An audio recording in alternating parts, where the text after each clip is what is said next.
Bonjour, je vais vous lire la suite du roman d'Antoine Saint-Exupéry, Le Petit Prince, à partir du chapitre 3. Il me fallut longtemps pour comprendre d'où il venait. Le petit prince, qui me posait beaucoup de questions, ne semblait jamais entendre les miennes. Ce sont des mots prononcés par hasard qui, peu à peu, m'ont tout révélé. Ainsi, quand il aperçut pour la première fois mon avion, je ne dessinerai pas mon avion, c'est un dessin beaucoup trop compliqué pour moi. Il me demanda: Qu'est-ce que c'est que cette chose-là?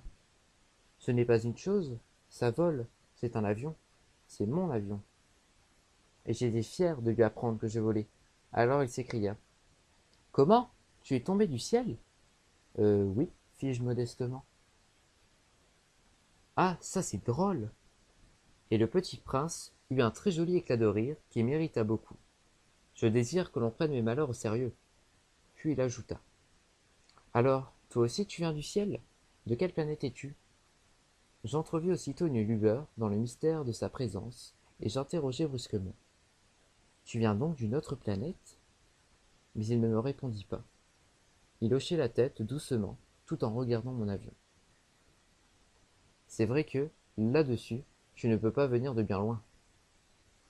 Et il s'enfonça dans une rêverie qui dura longtemps. Puis, sortant mon mouton de sa poche, il se plongea dans la contemplation de son trésor. Vous imaginez combien j'avais pu être intrigué par cette demi-confidence sur les autres planètes. Je m'efforçai donc d'en savoir plus long. D'où viens-tu, mon petit bonhomme? Où est-ce chez toi? Où veux-tu emporter mon mouton? Il me répondit après un silence méditatif. Ce qui est bien avec la caisse que tu m'as donnée, c'est que la nuit, ça lui servira de maison. Bien sûr, et si tu es gentil, je te donnerai aussi une corde pour l'attacher pendant le jour, et un piquet. La proposition parut choquer le petit prince. L'attacher? Quelle drôle d'idée! Mais si tu ne l'attaches pas, il ira n'importe où, et il se perdra. Et mon ami eut un nouvel éclat de rire. Mais où veux-tu qu'il aille? N'importe où, droit devant lui. Alors le petit prince remarqua gravement: Ça ne fait rien, c'est tellement petit chez moi. Et, et, avec un peu de mélancolie, peut-être, il ajouta: Droit devant soi, on ne peut pas aller bien loin. Chapitre 4.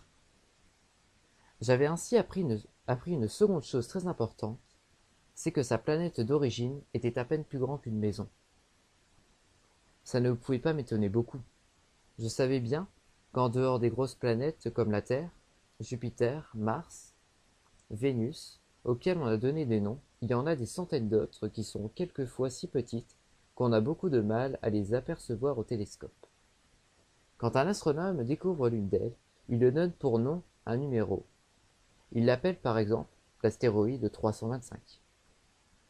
J'ai de sérieuses raisons de croire que la planète d'où venait le Petit Prince est l'astéroïde B612. Cet astéroïde n'a été aperçu qu'une fois au télescope en 1909 par un astronome turc.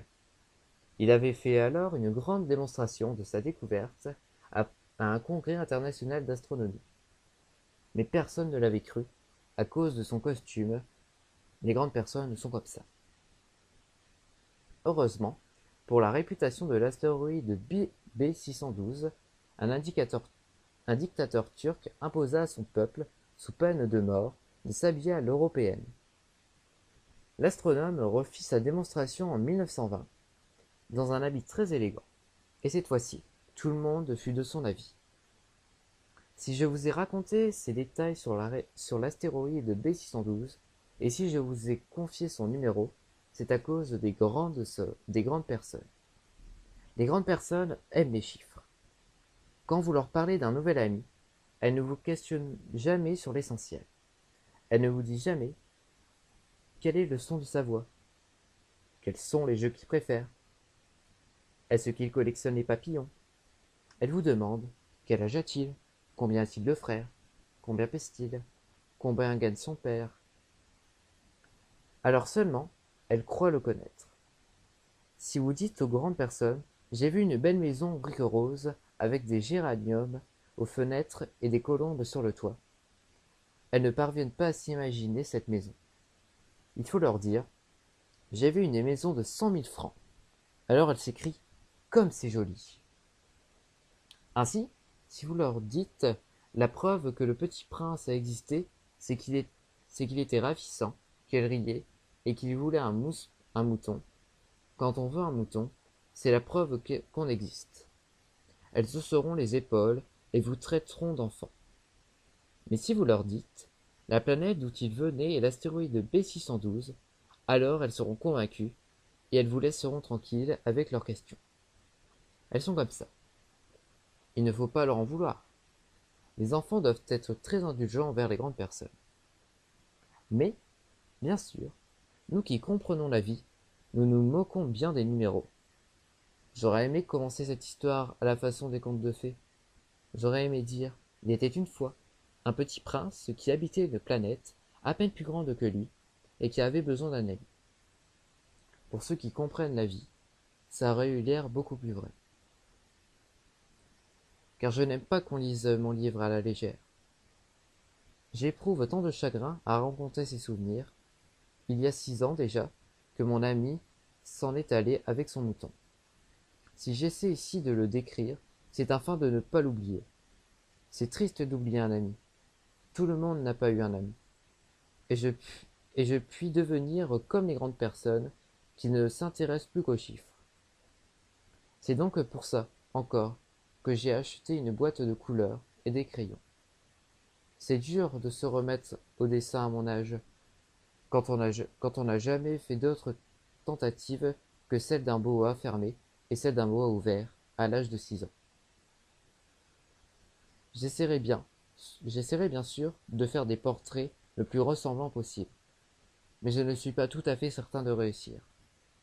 Un dessin va, et l'autre ne ressemble plus.